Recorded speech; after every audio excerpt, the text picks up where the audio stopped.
অমৃত জ্ঞান চ্যানেলে সকলকে জানাই জয়গুরু। আজকে যে টপিক নিয়ে আলোচনা করব আমি, ঠাকুর ধরব কেন, ঠাকুর আমরা কেন ধরব, এই টপিক নিয়ে আজকে আমি কিছু আলোচনা রাখব। গুরু না ধরলে জীবনের নানান পরিস্থিতির সম্মুখীন আমাদের হতে হয়। তাই গুরু না ধরলে সেই পরিস্থিতির সম্মুখীন থেকে আমরা কি করে বেরোবো তা কিন্তু আমরা অনেকেই জানি না, অনেকেই বুঝি না। তা গুরু না ধরলে কিন্তু আমরা সেটা জানবো না। আমাদের অনেক জানা বাকি, অনেক জ্ঞান বাকি, অনেক কিছু জানতে হয়, অনেক কিছু বুঝতে হয়। প্রতিটি পদক্ষেপে যেভাবে নারী নির্যাতিত হচ্ছে, এখনও সমাজ উন্নতির দিকে তো অবসর করেইনি, অবনতির দিকে অবসর ঘটছে দিনে দিনে। এখনও আমরা স্বাধীন হইনি, আমাদের এটাই মনে হয় যে এখনও দেশ কোথায় এসে দাঁড়িয়েছে। আরজি করে যে ঘটনা ঘটেছে মর্মান্তিক, সে ঘটনার পরিপ্রেক্ষিতে অনেক কিছু বলতে ইচ্ছা করে, কিন্তু সত্যি কথা বলতে ঘৃণা আসে বলতে, সত্যি কথা ঘৃণা আসে বলতে। তো একটা কথাই বলবো, মানুষ আজকে মানুষ নয়, মানুষ কিন্তু অমানুষে পরিণত হয়েছে। সন্তানকে ছোটোবেলার থেকে যদি মানুষ না করা যায়, সন্তান কিন্তু বড় হয়ে ওই জানোয়ারের রূপ নেয়। প্রত্যেকটা ঘরে ঘরে দেখুন আজকে মানুষ কিন্তু তৈরি করছে না, ছেলেগুলো সব অমানুষ হচ্ছে, অমানুষ জানোয়ার তৈরি হচ্ছে এক একটা। আমার কথাটা বলতে খারাপ লাগছে, জানোয়ারের মতন আচরণ করেছে মেয়েটির উপর। আজকে ইষ্ট প্রসঙ্গ আলোচনা করতে গিয়ে আমি কথাগুলি বলছি, কারণ মর্মান্তিক ঘটনা ঘটেছে আজ 15ই আগস্ট। আগামী 14ই আগস্ট এখানে আমাদের অনেক জায়গায় যে আন্দোলন নিয়ে আমরা মিছিলে নেমেছিলাম, ঠিক আছে, তাতে অনেক কিছু জানা গেছে। এবং সবথেকে বড় ব্যাপার হচ্ছে একটা নির্মম ঘটনাকে কিভাবে আড়াল করা হচ্ছে। মানুষ কি মানুষ আছে? আজকে যদি তারা সেই বাবা মারা যদি সন্তানটিকে মানুষ করতে পারতো, যদি ঠিকভাবে মানুষ করতে পারতো, আজকে হয়তো এই দিনটা দেখতে হতো না। সেই মৌমিতা দেবনাথের কী দোষ ছিল?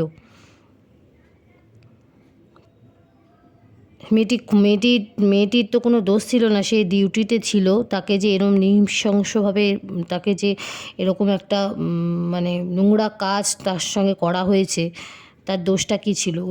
যারা করেছে অত্যাচার করেছে, সে অত্যাচারীদের তো মানে যদি মানুষ করতে পারতো বাবা মা, তাহলে হয়তো তারা এরমভাবে অমানবিক আচরণ করতে পারতো না। আর তাই আমরা ঠাকুর ধরবো এবং ঠাকুরকে নিয়ে চলবো। ঠাকুরকে নিয়ে যদি চলা যায়, ঠাকুরের তো বহু বছর আগে ঠাকুর বলে গেছেন যে এই সমস্ত ঘটনাগুলোর সম্মুখীন আমাদের হতে হবে। হ্যাঁ, বলে গেছেন ঠাকুর। এবং আমরা প্রত্যেকে জানি, আমরা যারা ইষ্ট নিয়ে চলি, আমরা যারা সদ্গুরুর দীক্ষা পেয়েছি, আমরা প্রত্যেকে জানি ঠাকুরের কী নীতি নিয়মগুলো আছে এবং ঠাকুর কী বলেছিলেন, কীভাবে সন্তানকে মানুষ করতে হবে। আজকে দেশে বড় অমানুষের বাস হয়ে গেছে, মানুষের অভাব, মানবিকতা নেই। আগেকার দিনে দেখবেন মানুষরা কিন্তু মানবিকতা একটা মানে ছিল। এখনকার মানুষের কোনো মানবিকতা নেই, অমানুষ না হলে পরে কেউ এত বড় কাজ করতে পারতো না। তাই আমরা ঠাকুরকে নিয়ে চলবো এবং গুরুর আদেশ পালন করব। এবং আমি তো মনে করি যে প্রত্যেকটা বাবা মার উচিত এখন যে সন্তানরা রয়েছে সেই সন্তানদেরকে মানুষের মতো মানুষ করতে, মানে তারা যেন দ্বিতীয়বার না ভাবে যে এরকম করে কোনো সন্তানকে মানে মানুষ করব, এমনভাবে যে দ্বিতীয়বার না ভাবে কোনো বাবা মার থেকে তার সন্তানকে কেড়ে নিক। মানে ভয়াবহ রূপ নিয়েছে দেশ আজকে যদি সন্তানকে মানুষ করতে পারতো সেই বাবা মারা, সেই সন্তানরা আজকে হয়তো এই রকম কাজ করতে পারতো না। সেই মানুষ, তারা তো মানুষ হয়নি, অমানুষ হয়েছে একদম। মানে মদের নেশার থেকেও এই বাজে নেশা, বিচ্ছিরি রকম একটা ব্যাপার। তা মানে আমাদের দেশে যে করোনা হয়েছিল, করোনায় মানুষ মারা গেছে, ঠিক আছে, করোনায় মানুষ মারা গেছে, একটা মারাত্মক মহামারী আমাদের ছিল। কিন্তু যে মারাত্মক মহামারী আগামী দিনে ধেয়ে আসছে, আমরা আগামী দিনে এই মেয়েরা আমরা তো নিরাপত্তা আমাদের নেই, এবং আমাদের যে পরের নিউ জেনারেশন, সেই নিউ জেনারেশন যে বড় হচ্ছে তাদেরও তো কোনো নিরাপত্তা নেই, এবং তারা কিভাবে বাইরে চলাফেরা করবে তাদের কোনো সিকিওর নেই, ইনসিকিওর আমরা একদম। এবং যে জায়গায় আমরা দাঁড়িয়ে আছি সেই জায়গায় কিন্তু আস্তে আস্তে করে সেই জায়গাটিও আমাদের ধ্বংসের দিকে চলে যাচ্ছে। সারা ভারতবর্ষে হয়তো 55,000 মানুষ নেশাগ্রস্ত হয়ে গেছে, হ্যাঁ, কিন্তু এই 15 থেকে 18 বছর বয়সে মেয়েরা রাস্তায় মানে 18 বছর বয়সে মেয়েরা যে যখন মানে পড়াশোনার জন্য তারা যখন বাইরে বেরোচ্ছে, তাদের কি কোনো সিকিওর আছে? এই বয়সের মেয়েদেরকে আমরা আটকে রাখতে পারছি, কিন্তু 15 থেকে 18 বছরের মেয়েরা যখন বাইরে পড়াশোনার জন্য যাচ্ছে, তারা আস্তে আস্তে এই মানে কোনো তো মানে ইনসিকিওর তাদের জীবন। এবং এটাও বলতে আমার খুবই লজ্জা লাগছে একজন মেয়ে হয়ে, যে একটা মানুষ একটা মানে কি করে এরকম একটা নির্মম অত্যাচার করতে পারে একটা মানুষের উপর। মেয়ে ছেলে আমি পরের কথা বলছি, একটা মানুষের উপরে কিভাবে এরকম অত্যাচার করতে পারে। অমানুষ দেশে একদম ভরে গেছে। তাই আমরা বলবো, আমি অন্তত নিজের ওপিনিয়নটা বলছি, যে আমরা যদি ঠাকুরকে নিয়ে চলি এবং আমরা যদি ঠিক আদেশগুলো পালন করি, আমাদের কিন্তু সন্তানরা, নিউ জেনারেশন কিন্তু এরকম ভয়াবহ রূপ নেবে না। এবং তাদেরকে মানুষ করুন, অমানুষ করবেন না, মানুষ করুন। এবং মানুষ করতে গেলে কি করতে হবে? আমি খালি বলছি না যে আমি এই আমার ঠাকুরেরই আপনারা দীক্ষা নিন বা আমার ঠাকুরকে নিয়ে চলুন, এটা আমি বলছি না।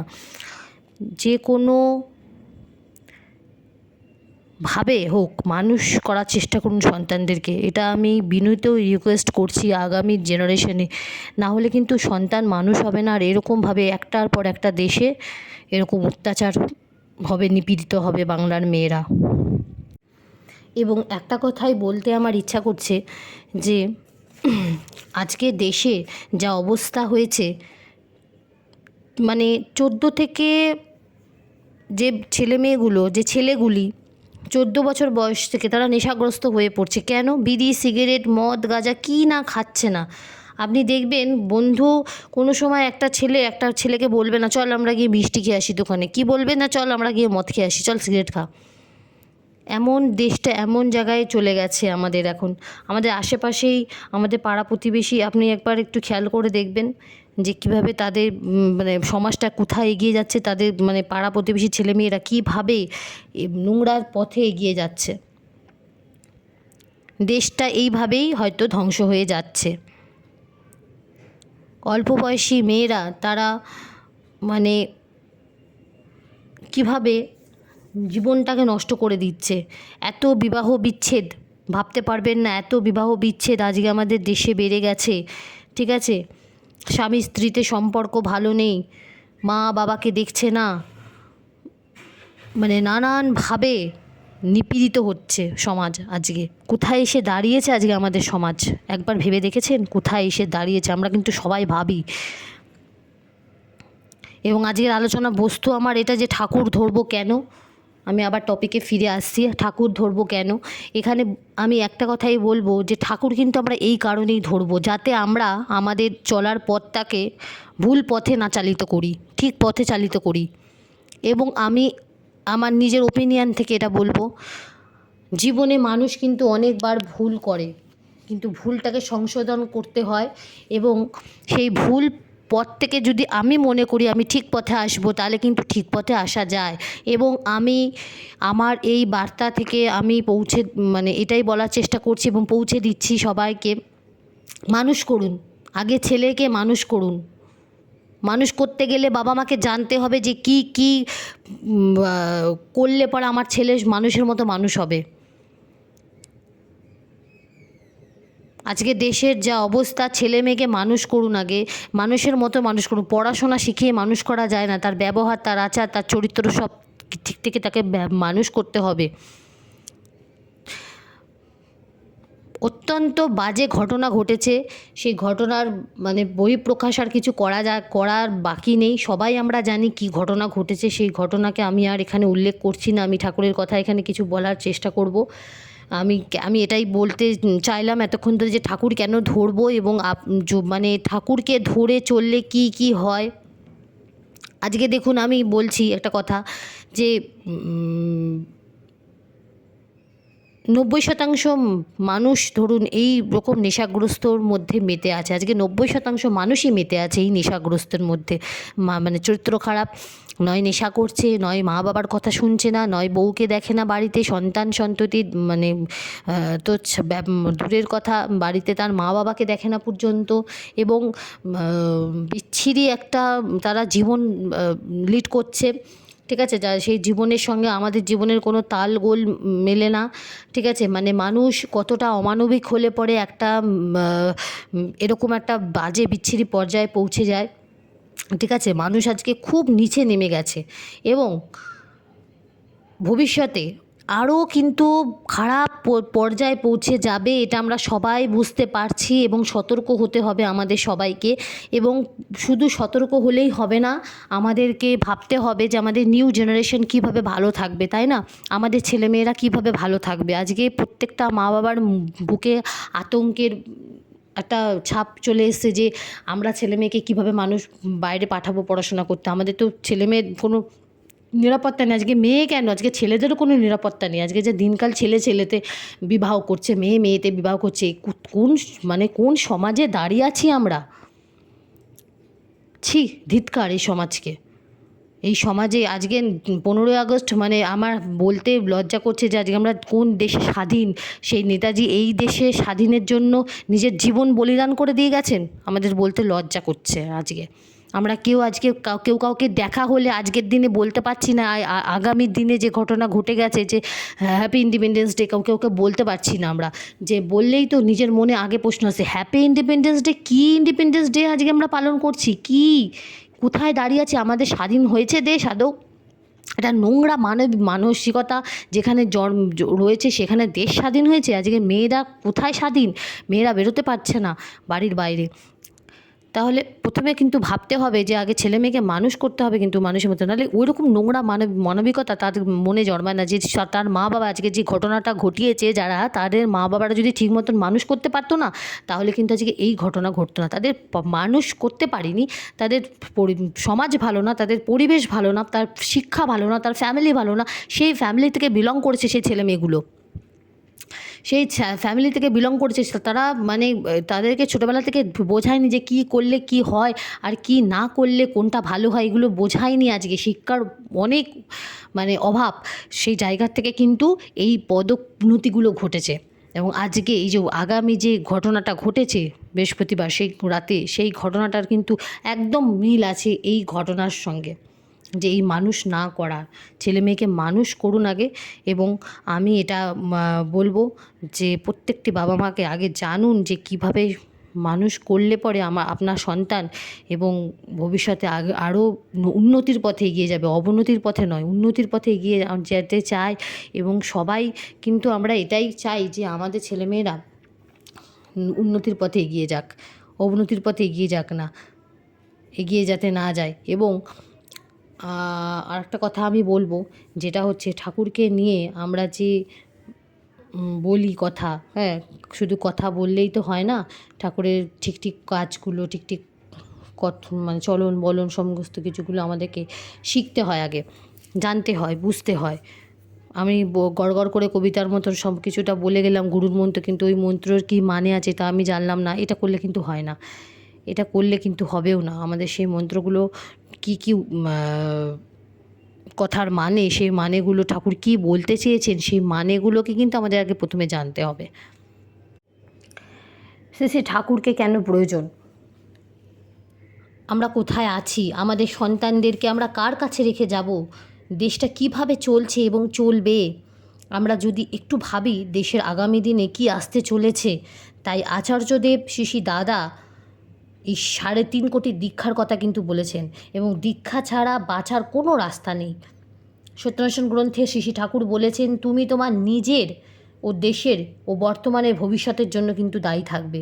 একদম কথাটা অক্ষরে অক্ষরে কিন্তু পালিত হচ্ছে আস্তে আস্তে। দেখুন, মানুষ আপন করতে গিয়ে যে যে সমস্যাগুলো হয়, আজ একটা বোধ করছিলাম বসে বসে যে এই জগতে কিছু কিছু প্রাণী যা মানুষের ক্ষতি করে, বাঘ, সিংহ, হায়না, শিয়াল, ভাল্লুক, বিষধর সাপ, মশা, মাছি ইত্যাদি, এই সমস্ত প্রাণীগুলো কিন্তু আমাদের ক্ষতি করে, কিন্তু মানুষ যেভাবে মানুষের ক্ষতি করছে তার থেকে লজ্জার বিষয় আর কিছু হয় না।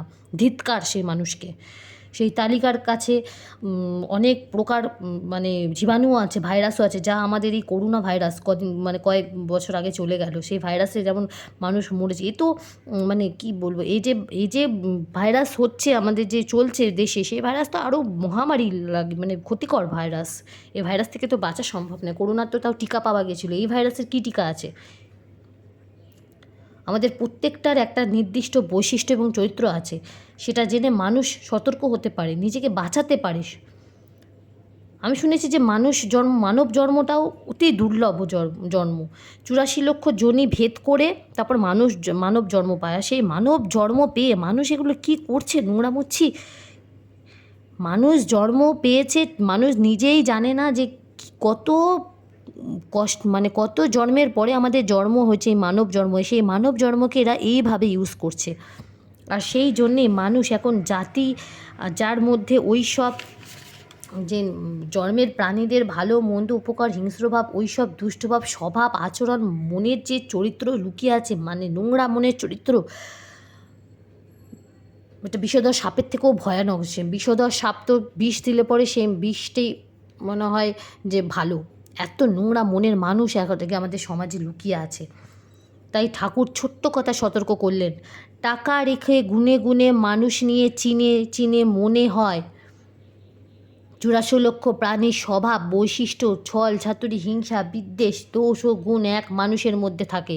শ্রী ঠাকুর বললেন, মানুষ আপন, কিন্তু মানুষ আপন করতে গিয়ে যদি মানুষরূপী অমানুষের শিয়ালটার আপন করিস, তাহলে ঘরের সুন্দরী মুরগিটাকে সুযোগ বুঝে নিয়ে পালাবে, সাথে অর্থ করি যা আছে সবই নিয়ে পালাবে, কারণ ওর চরিত্র। মানুষ চেনাটাই হচ্ছে বড় শিক্ষা। আমরা মানুষ চিনতে ভুল করি। আমার জীবনেও আমার জীবনকে দিয়ে আমি বলছি, আমিও মানুষ চিনতে ভুল করেছি। আমার জীবনে আমি অনেক বড় ভুল করেছি মানুষ চিনতে গিয়ে, অনেক ভুল করেছি মানুষ চিনতে গিয়ে, মানুষকে চিনতে পারিনি ঠিকঠাক মতন।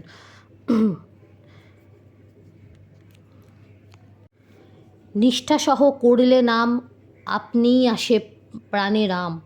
উষা নিশায় মন্ত্র সাধন, চলায় ফেরায় জপ, যথাসময় ইষ্ট নির্দেশ নয় কিন্তু নির্দেশ ঠাকুর কোনো সময় নির্দেশ দেয় না আমাদেরকে, নির্দেশ।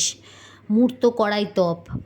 একদিন আসবে এমন একটা পরিস্থিতি, ভয়ানক পরিস্থিতি, যেখানে আজও সেই পরিস্থিতি ভয়ানকই পরিস্থিতি, কিন্তু আগামী দিনে আরও ভয়াবহ পরিস্থিতি আসবে, যেখানে বাড়িতে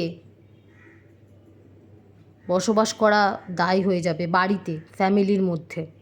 আজও হচ্ছে, কিন্তু আরও জঘন্যতম দিন আসবে যদি আমরা নিজেদের শিক্ষাটাকে আমরা যদি চালিয়ে না দিতে পারি, ঠাকুরের এই ধর্ম, ঠাকুরের কথাবার্তাকে যদি চালিয়ে না দিতে পারি আমাদের ফ্যামিলির মধ্যে, তাহলে কিন্তু ভয়াবহ রূপ নেবে আরও। একটা ছোট্ট গল্প বলে আজকের আলোচনা আমি এখানেই রাখবো। একটি ঘরে 4টি মোমবাতি জ্বলছিল। প্রথম মোমবাতিটি কি বলল, আমি শান্তি বেশিক্ষণ থাকি না, এই বলে মোমবাতিটি নিভে গেল। তখন দ্বিতীয় মোমবাতিটি বলে উঠল, আমি বিশ্বাস, যেখানে শান্তি নেই আমি সেখানে থাকতে পারবো না, এই বলে দ্বিতীয়টিও নিভে গেল যখন, তখন তৃতীয় মোমবাতিটি বলল যে আমি ভালোবাসা, যেখানে শান্তি ও বিশ্বাস নেই সেখানে আমি থাকতে পারবো না, ভালোবাসা সেখানে থাকে না। যেখানে শান্তি এবং বিশ্বাস নেই সেখানে ভালোবাসা থাকে না। তখন একটি বাচ্চা ছেলে এসে দেখলো যে 3টি মোমবাতি নিভে গেছে, একটি মিটমিট করে জ্বলছে। তখন বাচ্চা ছেলেটি কাঁদতে জিজ্ঞাসা করলো, তুমি কেন জ্বলছো, তুমিও তো নিভে যেতে পারতে। তখন মোমবাতিটি বলল, আমার নাম আশা। যে মোমবাতিটি একটু একটু করে জ্বলছিল সেই মোমবাতিটি বলল, আমার নাম আশা, তুমি চাইলে আমাকে জ্বালিয়েও দিতে পারো। অর্থাৎ শান্তি, বিশ্বাস, ভালোবাসা, এই আশায় তো মানুষ বেঁচে থাকে। আর তুমি চাইলে আমাকে নিভিয়ে দিতে পারো। এই বলেই আজকের আলোচনা আমি রাখবো। সবাই আমার জয়গুরু নেবেন, ভালোবাসা নেবেন এবং সবাই ভালো থাকবেন, সতর্ক থাকবেন। এবং আমি একটা কথা সবাইকে আমার ওপিনিয়ন দিয়ে আমি রিকোয়েস্ট করছি, আমি বলছি, মানুষ করুন আগে সন্তানকে, তারপরে ছেলেদেরকে মানুষ করুন। এবং আমরা যেমন বলি মেয়েদেরকে রাত্রির বেলা যে বেরোতে দেবো না, আগে আপনার নিজের বাড়ির ছেলেটিকে মানুষ করুন, তারপরে রাত্রিবেলা বাড়ির ছেলেটিকে ছাড়বেন।